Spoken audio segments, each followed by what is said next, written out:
What if I told you that the miracle you've been waiting for could already be sitting in your house?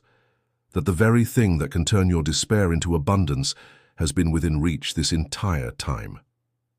Today, we're diving into one of the most powerful, overlooked stories of provision in the Bible, a story of oil, obedience, and overwhelming grace. This isn't just about a widow in ancient Israel. This is about you right now, in the middle of your struggle, your debt, your doubts. So stay with me, because this story might just unlock the miracle you didn't know you had. Before we begin, take a second to hit the like button and subscribe to the channel. If you believe that God still works miracles, not just in Scripture but in your life today, then join us on this journey of faith. Don't miss the next move of God. Let's grow together. In 2 Kings 4, we meet a widow, a nameless woman facing a very real, very modern problem: debt. Her husband, a man of God, has died. Creditors are now coming to take her 2 sons as slaves to settle what he owed. Imagine the desperation, the fear of losing not just your spouse but now your children too, all for something you cannot control. This isn't just an ancient tragedy. It's the cry of every heart that's ever whispered, "God, do you see me?" And God did see her.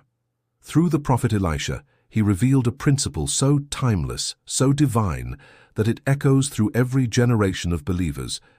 God uses what you already have. Elisha listens to her story and asks a seemingly strange question: "What do you have in your house?" Her response is heartbreaking in its simplicity. "Nothing except a small jar of oil." That's where everything begins. Let's pause here. That small jar of oil wasn't just a physical object. It was a symbol, a seed, a reminder that God never starts with what we don't have. He starts with what we were willing to surrender. Elisha instructs her to go to all her neighbors and gather empty vessels. Not just a few, he emphasizes. This part is critical. Her miracle was tied to the size of her faith. The more vessels she gathered, the more oil she'd receive. Faith isn't passive. It moves. It knocks on doors. It gathers jars. It prepares for overflow, even when it hasn't seen a single drop yet. So the widow and her sons go door to door collecting jars, pots, anything that could hold oil. Then, in the privacy of her home, with only her sons as witnesses, she begins to pour. And the oil flows. 1 jar, 2 jars, 10, 20. As long as there were empty vessels, the oil didn't stop. But then, the moment the last jar was full, the oil stopped. This detail is so important. The oil didn't run out. The vessels did. God's provision didn't fail. Human preparation ended. Sometimes the limitation isn't heaven's supply, it's earth's expectation. How many of us have missed the fullness of God's blessing simply because we didn't prepare enough space for it? The widow returned to Elisha, overwhelmed. He told her to sell the oil, pay off her debts, and live on what remained. Not only was her immediate crisis resolved, but her future was secured. This miracle wasn't flashy. It didn't involve thunder or fire from heaven. It happened in a quiet room, through simple obedience, using what she already had.